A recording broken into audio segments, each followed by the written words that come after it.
এগুলো 4-5 ঘন্টার মতো ভিজিয়ে দিয়েছিলাম। তারপর একটা ঝাঁঝরিতে তুলে নিয়েছি। তারপর কড়াইতে দিলাম গোটা জিরে আর সর্ষে, কালো সর্ষে তো ভেজে নিয়েছি শুকনো হলে তারপর নামিয়ে নিয়েছি। তারপর কড়াইতে দিয়েছি সর্ষে তেল, তেজপাতা আর শুকনো লঙ্কা ফোড়ন। তারপর দিয়ে দিলাম ফুলগুলো দিয়ে দেওয়ার পর অনেকক্ষণ ধরে ভালো করে নেড়ে চেড়ে নিতে হবে। তারপর দিতে হবে হলুদ গুঁড়ো আর লঙ্কার গুঁড়ো। তারপর বেশ কিছুক্ষণ কষিয়ে নিতে হবে। তারপর অন্য একটা পাত্রে ঢেলে নিতে হবে। তারপর ওই কড়াইতে অল্প পরিমাণ জল দিয়ে গুড়গুলো ঢেলে দিতে হবে যাতে গুড়গুলো ভালো করে গলে যায়।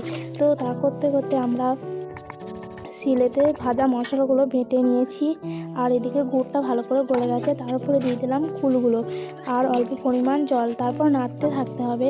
তারপর দিতে হবে নুন আর ভেজে রাখা মশলাটা।